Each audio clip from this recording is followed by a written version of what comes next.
Life to being a small and medium-sized entrepreneur, and I've devoted the second half of my life to helping other people to be successful small and medium-sized business owners.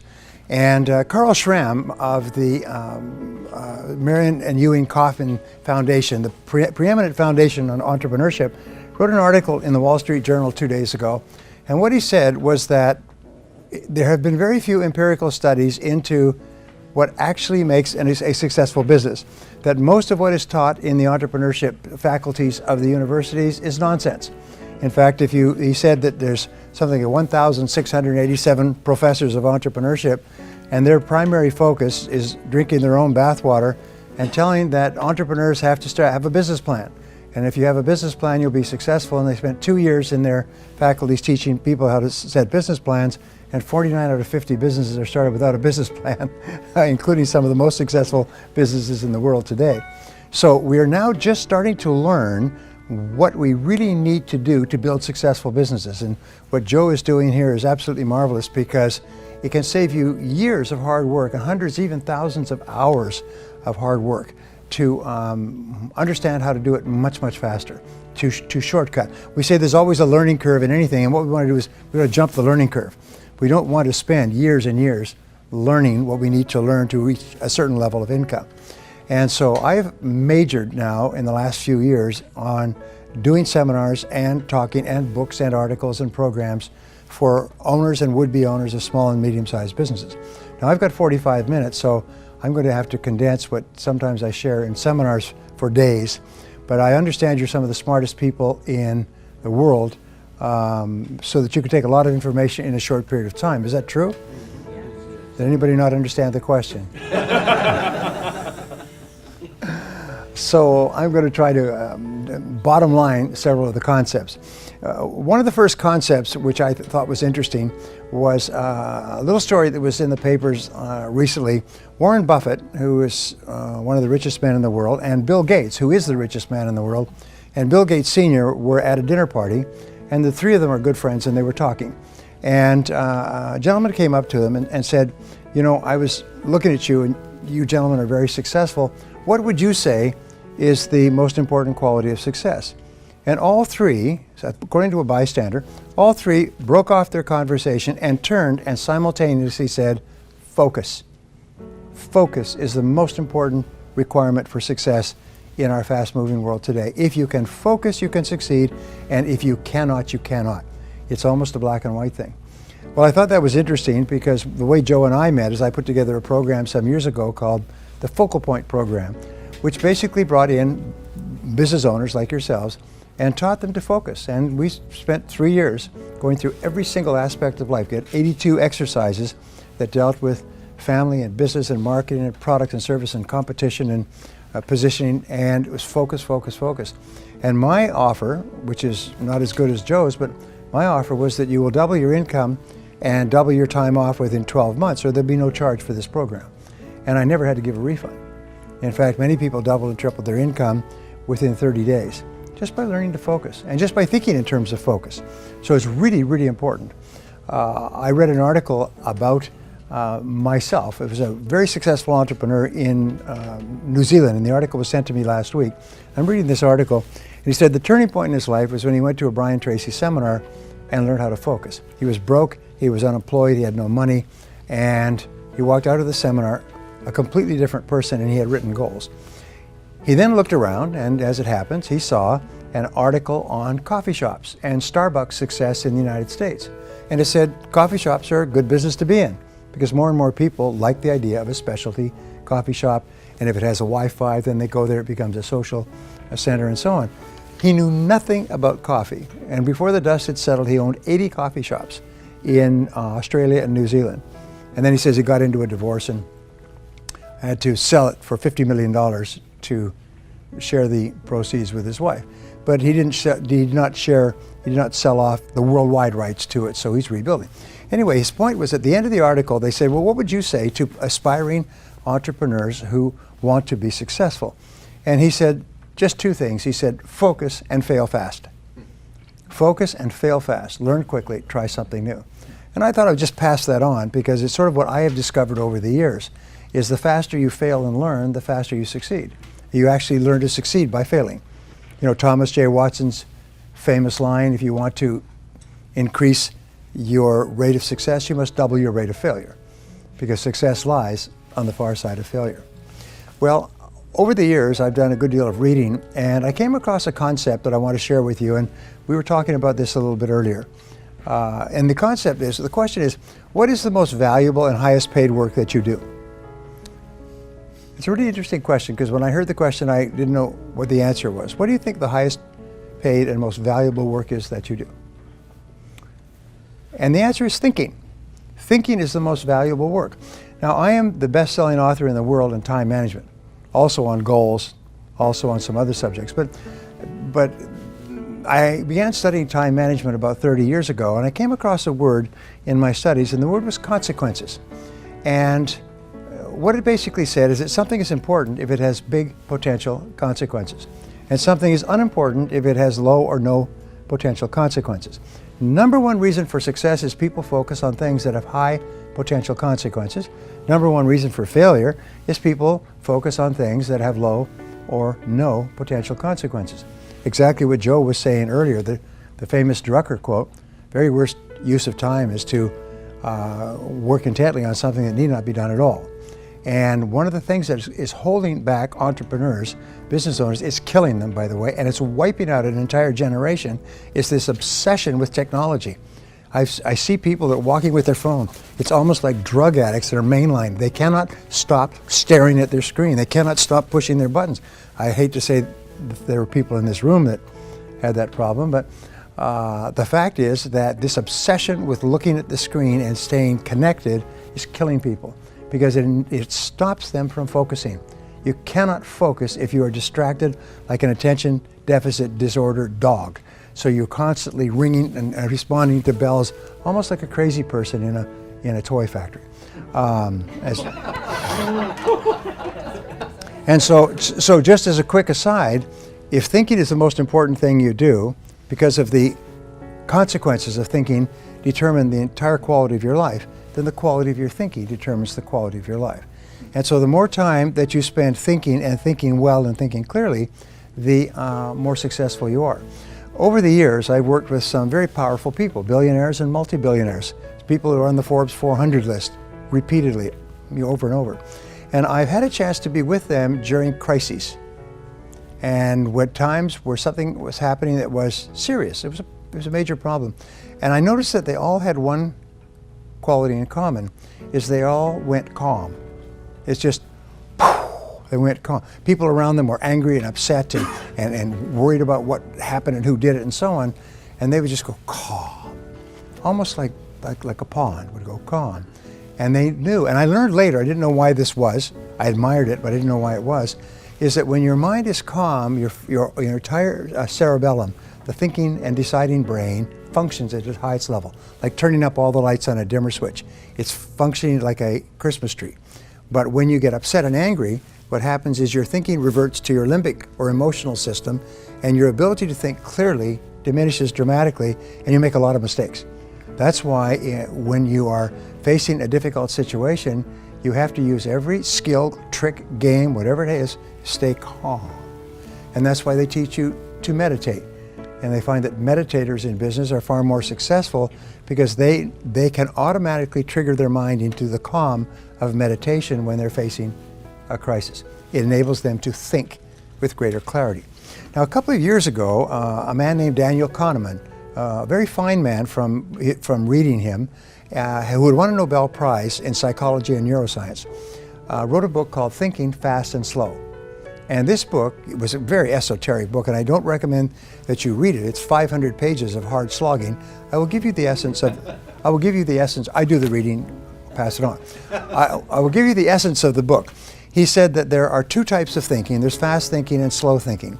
Fast thinking is intuitive, it's instinctive, it's automatic, it's reactionary. I think of it very much as how you would drive through busy traffic. You're not giving a lot of thought, you're just interacting. He said the other type of thinking is slow thinking. And slow thinking is where you just slow down the thinking and take time to think through issues. Now, if an issue has little or no consequences, then you can think quickly. You know, what do you have for lunch? What do you pick up on your plate from the buffet? Where do you park your car? These are the consequences of these decisions are almost non-existent. But if it's a major issue, then you say, wait a minute, this requires slow thinking. Here is his contention that made the book a bestseller, is that the biggest problem that people have is that where they should use slow thinking, they use fast thinking. And entrepreneurs are extremely guilty of that, is we make important decisions that have long potential consequences, including affecting the lives of people and costing money and even leading to the bankruptcy of a business. We make those decisions with fast thinking when in reality we should be making them with slow thinking. Now, I'm a great Drucker fan, as many people are, and Mike was saying something about hiring the right people, and hiring the right people to work with you is very important. And the biggest mistakes you make is hiring fast. You hire people quickly. The best decisions you make are where you really take your time to hire slowly. And Peter Drucker said that fast people decisions are invariably wrong people decisions. Hiring an important person for an important job has tremendous potential consequences. So therefore, you need to take a long time. One of the things I teach, which is in my book, How to Hire and Keep the Best People, is a simple rule that will increase your hiring accuracy to 90%. And I've taught it to Fortune 500 companies, and they make it a rule within their companies to use Brian's rule. You cannot hire except by doing this. And I didn't invent it, I just studied the hiring practices of the companies that hire the best people and keep them the longest. And they all, at the beginning, have a certain process that they follow, and they follow it religiously, no exceptions. And so their accuracy in hiring goes up to 90% or better because they think more. Then the interesting professor at the University of San Diego last year wrote a book on sort of thinking fast and slow, but it was on decision making. What he said is the longer that you take to make an important decision, the better the decision will be, the higher quality decision. And Lord Acton once said, when it is necessary, when it is not necessary to decide, it is necessary not to decide. In other words, the professor said, buy as much time as you can for a decision. Put it off. If you can put it off for a day, a weekend, a week, a month, put it off. Some of the best decisions that you make will be decisions that you will allow to steep for a while, like water in tea. So thinking is the most important thing you do, and we call it thinking fast and slow. So remember, anything that is important that has long-term consequences is a candidate for slow thinking. Discussing it with other people, sitting quietly, going for a walk, letting it ruminate in your mind, sleeping on it. You know, they say if it's a big deal, sleep on it. So there's 3 thinking tools I want to give you, and then 7 ideas. So the 3 ways of thinking, which I start off, the first way I start off every seminar is what I call zero-based thinking. And everybody who knows me for any period of time knows that I harp on this. Zero-based thinking comes from zero-based accounting, where you, instead of increasing an expense in the next accounting period, you ask, should we be engaging in this expense at all? Now with zero-based thinking, you look at your entire world and you ask this question, knowing what I now know, is there anything that I am doing that I would not start up again today if I had to do it over? This is one of the greatest thinking tools I've ever learned, because in a time of turbulence, you always have an answer for this question. Each person has an answer. Some people have multiple answers. There's lots of things that they're doing today that, knowing what they now know, they wouldn't get into today. They wouldn't start them up. Products they wouldn't offer, people they wouldn't hire, investments they wouldn't make. And these are the greatest drags in life. These are sort of like a sea anchor, you know, that you drop it and it drags, it slows down the boat. Well, how do you tell if you have a zero-based thinking situation? And many of you were asked to write your problems, challenges, opportunities. The answer is stress. Is whenever you experience chronic stress, it's something that buzzes around. When Joe's talking or somebody else is talking, you're busy thinking about that. You drive around and you think about it. Keeps you awake at night. It's something that pisses you off. It's something that irritates you and angers you and frustrates you. Whenever you have chronic, which means ongoing, continuous, this is a candidate for zero-based thinking. So you ask yourself the question, if I was not now in this situation, knowing what I now know, would I get into it again today? If the answer is no, the next question is, how do I get out and how fast? How do I get out and how fast? If ever the answer comes back that I would not get into this again today, it's too late to resolve it. It's over. The only question now is, how long do you suffer? How much emotional suffering, how much financial suffering do you make before you walk? And so the most important requirement for practicing zero-based thinking, which a lot of people don't like to practice, is courage. I call it the C word. You need the C word. You need to have the courage to look at every part of your life and say, is there anything that I'm doing that, knowing what I now know, I wouldn't get into? Now, the starting point of zero-based thinking is always with your relationships. And those are both personal and business. Whenever I give in this talk, by the way, within a short period of time, divorces take place all over that city. People go home and say, geez, if I hadn't married this person, I would never marry them again today. And that's what's making me miserable. And many people are working their heads off on the outside to achieve success, but inside they're frustrated and unhappy because they're in a situation that, knowing what they now know, they would never get into. So I call this a quink analysis, and I'm going to ask you to do this for the rest of your life and to help other people do it. K-W-I-N-K, knowing what I now know. Do a quink analysis on everything.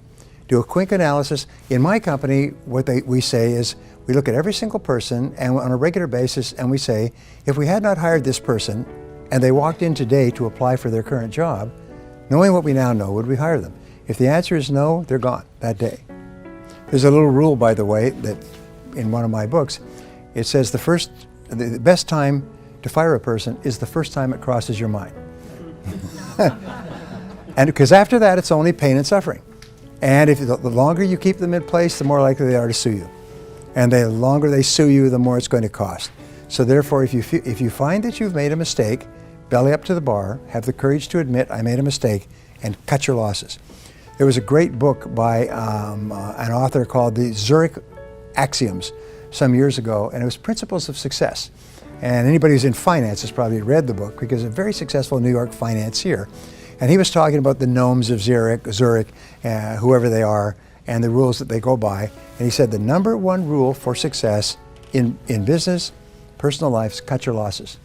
When you realize you've made a mistake, bad investment, bad hire, bad relationship, cut your losses quickly. And what do they say in Las Vegas? You know, cut your losses, let your winnings ride. So in life, that's what we do. And the faster you cut your losses, fail fast, the faster you can start doing things that are much more productive. The second area has to do with every part of your business. Joe and I were talking about what I think is a revolutionary new field, though it's not revolutionary and it's not new, but it's business model innovation. And it's based on the concept that whatever business model you're using today is probably obsolete. If you're in any kind of a business that uses technology to market it, especially an information-based business, knowledge-based business, consulting services, training, anything else, chances are your business is obsolete. The way that you, and the business model is your method, your step-by-step process of generating profitability. Now, there are some companies that struggle along, and then find a new business model, and the next year their business is up 5 or 10 times. Profits are just overwhelming. They're living in big houses on the hill, driving Cadillacs and flying private jets, and you say, what on earth did they do? They changed their business model.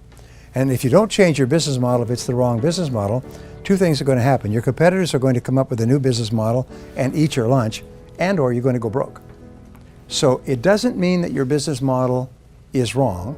It just means that you must be open to the possibility that your business model is obsolete, and that just means that there is a better business model.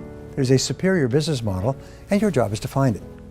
And again, there's no fixed answer to it, but I think that this is a great area of thought. I think this is a great area, and it's sort of like a tool for you to have. I wonder if I need to change my business model, which is your way of generating sales, producing and delivering products and services, getting payments, and achieving profitability. Well, so coming back to the second is look at anything in your business. Look at your products, look at your services, look at your people, look at the way that you advertise, market, and ask, is there anything that you're doing today that, knowing what you now know, you wouldn't start up again today? And the only question that you ever ask is, does it work? Does it work? Does it work? If it's not working and you can tweak it, then that's fine. If it's not working, have the courage to admit this isn't working and abandon it. Now, the third area has to do with investments in zero-based thinking. Investments of time, which people hate to lose. Someone said earlier that people hate to lose. It's one of the greatest emotions. We hate to lose time if we've invested a lot of time in a course of action, a project, a business, a relationship. The second is emotion. If we put a lot of emotion into a course of action, a product, a course of study, a relationship, or money. We hate to admit that we made a mistake and that what seemed like a good idea at the time has turned out not to be a good idea, and knowing what I now know, I wouldn't get into it. And have the courage to cut your losses and run. Now, the reason I teach this first is because you can't make any progress unless you clear the decks, unless you get this 800-pound gorilla that's holding you back out of your life. And then many companies that I've worked with literally transformed, became multi-million-dollar companies when everybody said, all right, we're going to go through and do a quick analysis on this whole company, and realize that half the things that we're doing and half the people working here are not the right people for us at this time. And half the products that we're offering aren't selling and never will. They've been replaced by better, cheaper, faster products in the marketplace, so cut your losses. What happens when a big company gets into trouble? They bring in a quick analysis man, and he comes in with a chainsaw, and he shuts down all the factories and all the stores that are not profitable, and the company goes from profits to losses in 1 year. Anyway, the second thinking tool that I teach people is WPO thinking, which is worst possible outcome. In everything that you're doing, always ask yourself, what is the worst possible outcome of this course of action? And can I survive it if it were to occur? And if not, what could I do to make sure it doesn't happen? One of the number one reasons that we worry about anything in life is because of fear. And when you ask yourself, what is the worst thing that could happen in this particular situation? And then if you can say, all right, if that happens, I'll live with it. Then your worry goes away and your mind goes clear and calm.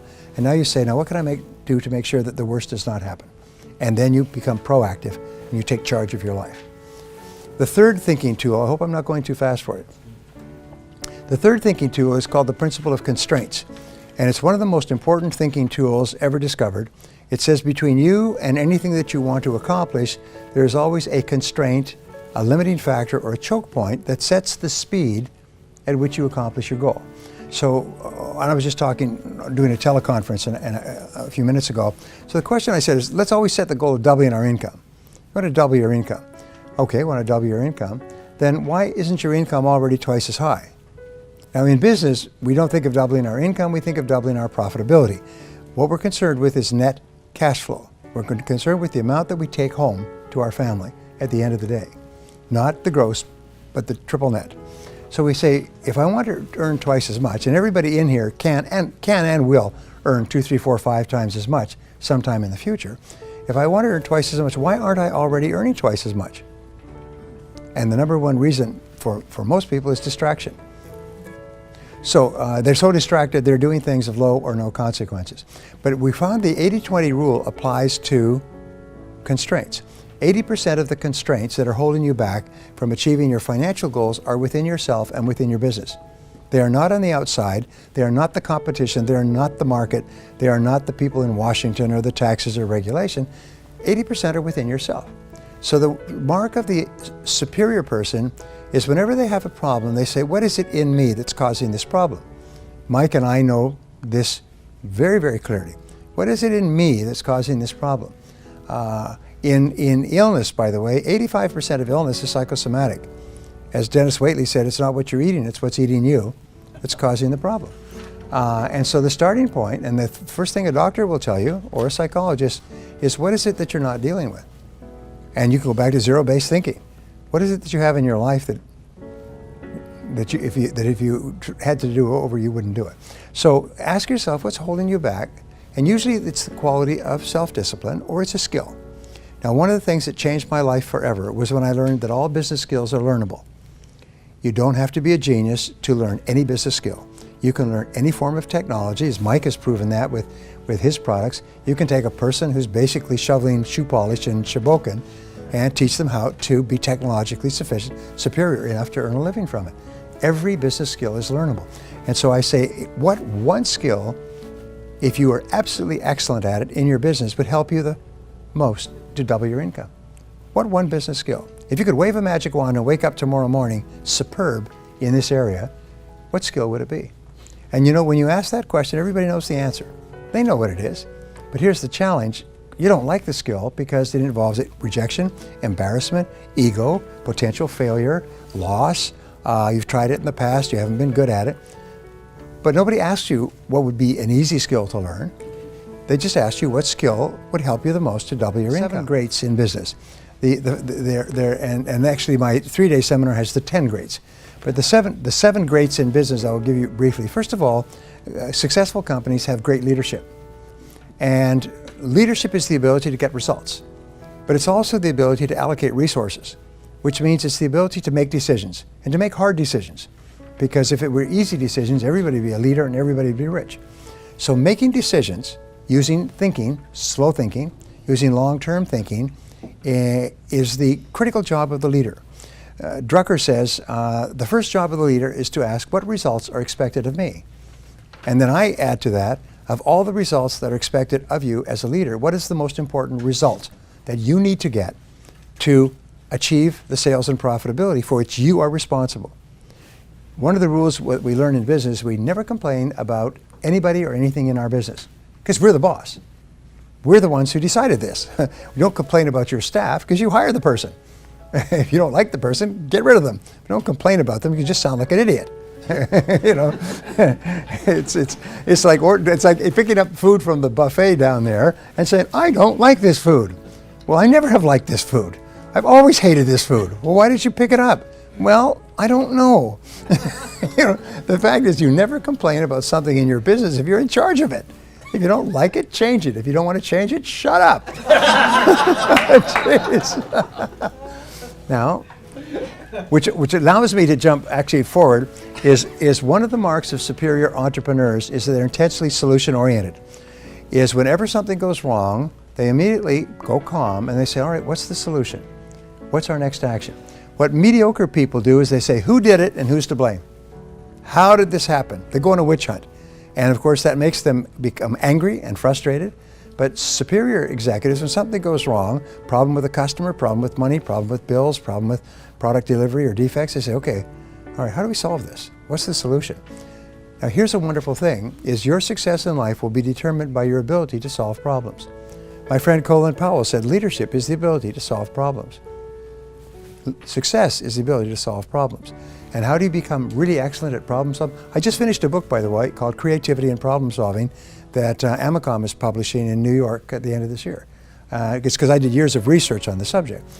Here's the point, is the way that you solve problems is simply to think about solutions. What are all the possible solutions? Be intensely solution-oriented. Don't allow yourself to get bogged down, negative, upset, unhappy about the problem and who did it. Focus on the solution and the actions that you can take. And when you start to think about the solutions, remember Helen Keller's wonderful line, when you turn toward the sunshine, the shadows fall behind you. When you start thinking about solutions, we could do this, we could do that, and you could do this, and I could do that, and we could do. When you start thinking about solutions, your mind goes calm, your creativity turns on like lights, you start to have more energy, you start to feel more confident, and so on. Are you with me so far? Thinking about problems makes you negative and shuts down your brain. Thinking about who's to blame is even worse. But thinking about what you can do and the actions you can take puts you back in charge. Well, the second principle, and I talked about, the second great is having a great product or service. And this, to me, was and is a revelation. And it's so simple, it stares you in the face. But 90% of your success in business will be to have a great product in the first place.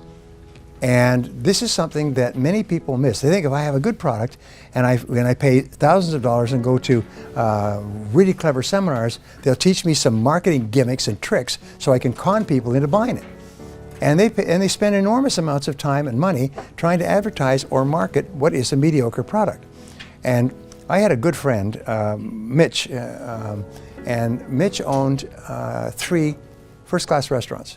And he did no advertising for the restaurants, and the restaurants were always full. And when people said, where do you want to go for dinner? Let's see if we can get into one of those restaurants. And so I asked him, I knew him very well because we worked in the same organization. Dr. Allard, my mentor, owned the 3 restaurants, and Mitch was a part owner, and he ran them.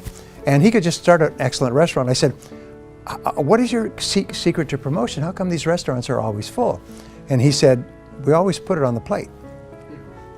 I said, how do you mean? He said, we put superb food at good prices on the plate. and just stand back. And the restaurants are full all 7 days a week. And I always thought that's the key to success in business. Put it on the plate. Put it on the plate. Put the quality, put everything into the product or service.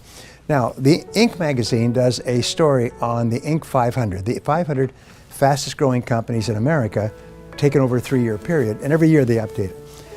The last edition, which came out a couple of months ago, showed that the number one fastest growing company grew 42,500%. 42,500%. Unbelievable, it grew so fast. Others grew 5, 10, 15, 20, 30, 50 times in 2 or 3 years. All new companies, or reasonably new companies, all companies started by people like the people in this room, and they grew 5, 10, 50, 20, 100 times. Wow! What was the key? So they went back and they had outside researchers analyze it, and you know what they found? Is all the companies put it on the plate. Every one of them was obsessed with quality, and obsessed with quality as their customers defined it. And they were close to the customer. They're locked tight to the customer. As I was sharing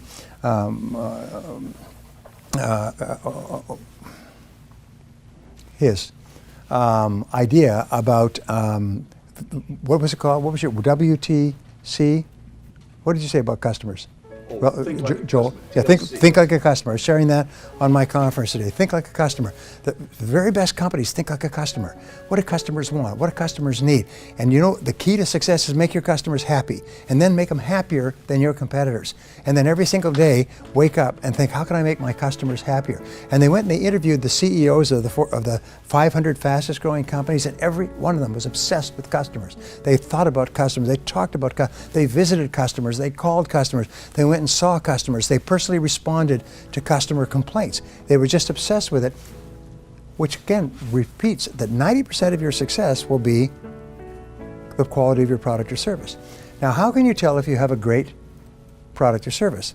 Well, it's a very simple test, and this is the test that predicts your future more than any other test for the rest of your business career. How many people, after they have used your product or service, turn to another person and say, geez, that's a great product. Geez, that's a great service. Geez, that's a great company. Geez, those are great people. And how many people say this is a great product? What percentage? 50%, 40%? Average in America is about 30%, 35%. Top companies like Apple that come out with an iPod, an iPhone, and an iPad, people consume the product. The next time they come out with an iPhone, they sleep on the sidewalks in rows of hundreds to be the first purchasers. They come out with an iPad, hundreds are sleeping on the sidewalks to buy it and pay outrageous amounts, and then they start showing everybody else, isn't this a great product? And then they have apps. Look at this app. Look what you can do with this app. How many people have an iPod 5, an iPhone 5? Okay? How many of you showing other people the panoramic thing? How you can take panoramic pictures. Isn't that a great concept? You know it used to cost thousands of dollars to have panoramic cameras that could take a panorama? And now you've got it in your iPhone as one of 100 or 1,000 different things it can do. So people who buy their products become their preeminent salespeople. They're running around grabbing people and bothering them and showing them the product or bragging about the product. In a movie, by the way, the movie companies only have enough advertising for the one weekend.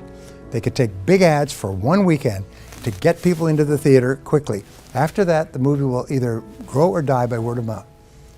And your movies that are successful, by word of mouth, everybody's talking. Have you seen that movie? You've got to see that movie. Honey, I just heard about this movie at work. Let's go tonight. You weren't even planning to go to a movie. And you go there on Tuesday night and the theater's full. Have you had this experience? You see, and everybody's talking about it. The most important key to our success. So go back to the Inc. study, and I'm looking for corroborations.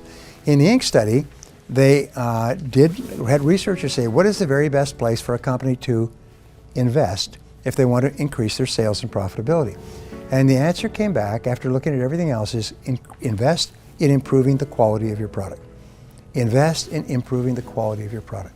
Make the product better and better and better. Make your customers happier and happier. Make your customers so happy. I say that the key to success is to get your customers to buy from you first rather than from your competitor, to buy again because they are so happy, and to bring their friends. And if that becomes your operating theme, we could talk about this all day, is get them to buy from you, buy again, and tell their friends, then you're going to be successful, you're going to be wealthy, you're going to be respected, and more than anything else, you're going to be just as happy as you can be. Because nothing gives us greater joy than to make our customers happy. Number one is become a great leader, which means set clear goals, be decisive, take responsibility for results. Number two is offer a great product and never be satisfied with the quality of the product. Just constantly strive to make it better in the eyes of your customers. And here's one of the great revolutions in marketing, which I think is so important, is the very best companies, the 4 stages of the epiphany, the lean startup, are going to their customers and saying, how do you define a great product? Would you buy this? Would you pay for it? What would you want more of? What would you want less of? What can we do to improve it? They're even doing this with what they call the minimum viable product idea, is they take a product idea to a customer before they even make the product. And they work with the customer shoulder to shoulder to develop the product so the customer says, this is a great product. Then they produce and market the product. So number 3 is you want to have a great business plan. But a great business plan simply requires that you think through on paper the critical aspects of your business, and especially you analyze what it's going to cost, what you can sell it for, what kind of profits you can make, who are the people that you will need. There's a great story of Napoleon's generals all around this large table with maps of Europe spread out, and this is when the French armies were conquering everywhere. And they were talking about what cities or what municipalities, what duchies that they were going to attack with the army next time. And Napoleon would come in from his office, which was nearby, and he'd say, what are you doing? He said, we're talking about we're going to move the army from here, we're going to move it to there, and so on. And he'd say, well, gentlemen, he said, I'm afraid that we can't do it. We don't have the horses. And you've heard the expression, we don't have the horses. It comes from Napoleon. And what he was saying was that the entire army was driven by horses, cavalry, and horses to pull the wagons with the supplies and everything else. And they could get more men by recruiting on the march, as they did. They recruited, as they went through a village, they recruited people. Join the army, see the world, that sort of thing. Join the army, see the cannons. But the horses, those were scarce. And so the whole success of the army was determined, could they get the horses? That's why when Mike talks about getting the right people, is where do we get the horses? We got the ideas, we know what needs to be done, but where do we get the horses? So these are the things that you think through in a business plan. What kind of technology will you require, and what will it cost to set it up, and who's going to run it and operate it? What kind of advertising, publicity, promotion will you require? How much will it cost? What kind of returns will you get? So a business plan, and there's many people, I'm sure you have lots of business plan models that are quite common, is a business plan forces you to think long-term and to think slowly. And you'll always make better business decisions if you think long-term and you think slowly. The fourth area has to do with having a great marketing plan. And a great marketing plan is what you talk about all the time. But there's a rule in advertising. I used to work for a large advertising agency. And the rule is the fastest way to kill a product, a bad product, is to advertise it or to market it. Is to fight, because if you market it, what happens? Is more people use it. More people use it and are angry about it, then they tell more people and the product dies. So the fastest way to kill a bad product is to promote it. And many people think, oh no, the way I can get my money back is I can sell it to people before enough people know how bad it is. No, we have the internet today. Everybody in the world can know how many troops appeared on the streets of the Crimean with balaclava masks on their face, and they know that in 3 seconds. I was just in Russia, where in Russia they control all the media, and they tell people that they were attacking the Ukrainians, backed by the CIA, are behind all the problems in the Ukraine, and the poor Russian people just are being sacrificed. So I'm just sending in some of my troops to help protect our. I said to my friend Sergey, I said, Sergey, that's nonsense. Not a word of what you're saying is true. It's totally false.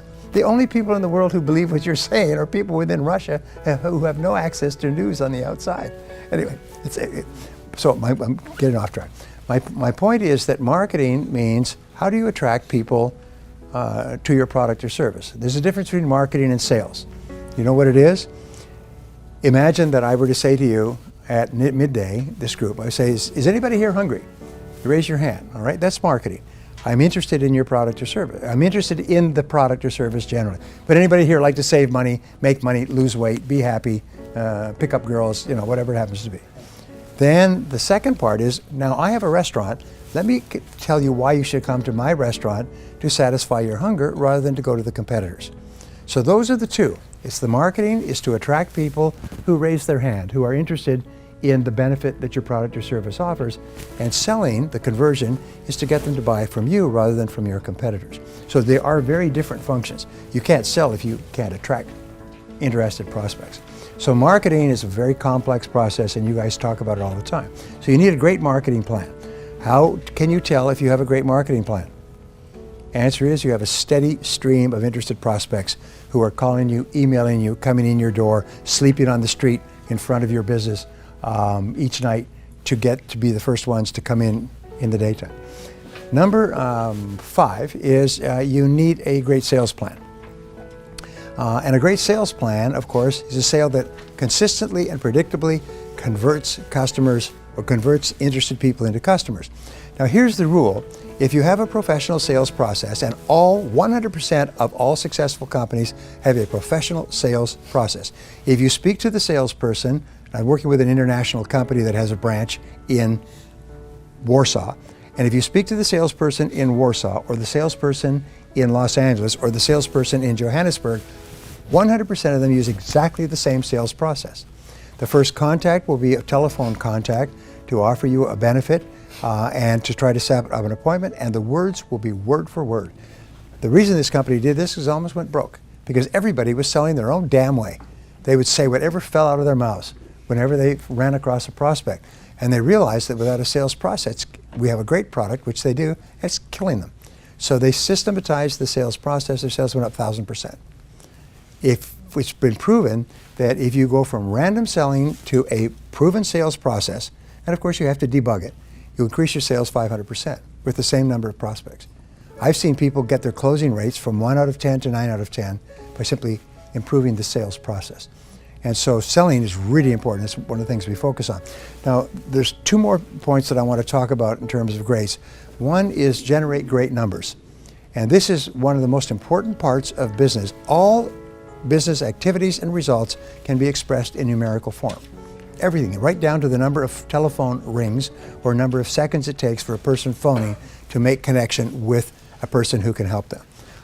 Jeff Bezos, who, as you see, got Best Entrepreneur Businessman of the Year, both Forbes and Fortune, they're obsessed with measuring every single activity.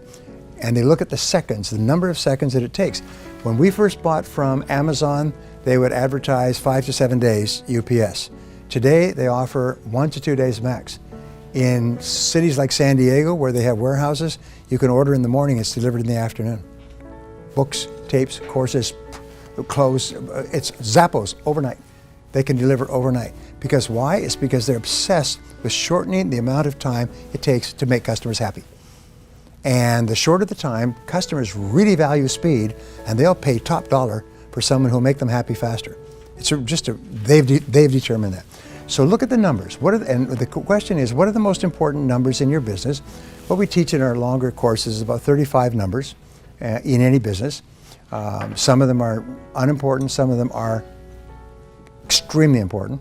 And there's 5 to 7 of those 35 numbers that are the A numbers, and then there's one number that's the most important number of all. And we call this, or Jim Collins, who wrote Good to Great, calls it the economic denominator. And when I started doing my coaching programs with entrepreneurs, one of the first things we taught was to identify your number. What is the most important number in your business? The number that most accurately predicts your success and your future. And most people get it wrong the first 3 to 5 times. What is your number? What is your most important number? The number that you just basically obsess with all the time. And one company went from struggle, written up in Entrepreneur magazine, went from struggling to bankruptcy. And then a friend of his asked him, what was your number? What was the number you were focused on? Well, we weren't focused on any number in particular. We didn't even hardly keep track. So they were just selling by gosh and by golly, and at the end of the day, they were bust. He had to go home and live with his mother at the age of 26. So he said, no, you have to pick a number. So he sat down and he said, and he picked a number, and it's called net contribution margin. In other words, exactly how many net dollars and cents do we make from each sale? And then we compare those sales And that's after 100% of every expense of cost of customer acquisition and lead generation and delivery and everything else. And then they compare those against the others and they re-emphasize. In other words, net contribution margin. This year, he'll hit $100 million in business, and he's laughing. He said, changed our whole life to finally figure out what our number was. So a question I always ask people, what is your number? Do you know? Do you know the most important number? Do you know what most entrepreneurs say? Sales. Sales, everybody knows that, just sales. Really? What if you're losing money on every sale? Then the more sales you make, the faster you go bust. And you know that many companies are losing money on every sale because they don't add in all the costs of the sale. They leave out their own labor, they leave out rent, they leave out utilities, they leave out delivery costs, they leave out defects, they leave out packaging, theft. And so there's, boy, are we selling a lot? Yeah, well, how come you're losing more money every month? Did you see these companies, by the way, that announced they had 11 billion in sales last year, they lost 3 billion? And you see them all the time. You say, how could you lose 3 billion if you sold 11 billion? Do you know why? It's because they don't know the numbers. And what they're doing is they're probably working harder and harder to sell more and more products at which they're losing more and more money. And nobody sat down and done the attributable cost. Okay, the last of the 7, and this is the one I love, and this is the future, by the way. The front end of business, the first bookend, is having a great product or service to start with. The last is to have a great customer service experience. And I cannot tell you how important this is. This is what Joel and I have worked on all of our lives. Make our customers so happy at the beginning and so happy with the product and happy afterwards. It's the key to repeat business. It's the key to rapid growth. Every successful company without exception is obsessed with taking good care of their customers once they get them. And if they have a customer complaint, the head of the company doesn't sleep at night. They are so upset about customer complaints. They'll go out and personally visit them. The company president will phone an unhappy customer and talk to them because they consider customer happiness, like Tony Hsieh, to be the most important thing in the world. What Tony says is that we're not in the shoe business, we're in the customer happiness business, we just happen to sell shoes. And if we were selling something else, we'd still be in the customer happiness business. What was that worth to Tony? Sold it for, his idea translated into Zappos sold it for $1.2 billion and took home $350 million. Not a bad idea. Make your customers happy. Does it work? Yes. How often does it work? 100% of the time. So you'll find that the very best companies, the ones that you really like and want to go back to, are the companies that make you feel happy. They make you feel good as a result of having done business with them. They take good care of you. And as a result, you go back over and over again and you bring your friends. So those are the 7 greats that we talk about here. Great leadership, great product or service, great marketing plan, great sales plan, great numbers, great business plan, and great customer service plan.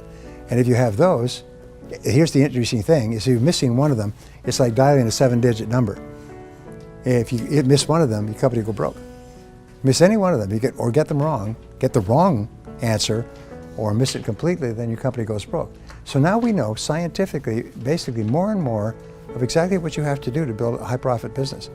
And the wonderful thing is it's all learnable. You can learn any one of these skills. Anything I just explained to you is as simple as ditch water. All you have to do is just say, and what is it? You think. Like, yeah, I could do that. I could do more of that. I could improve that.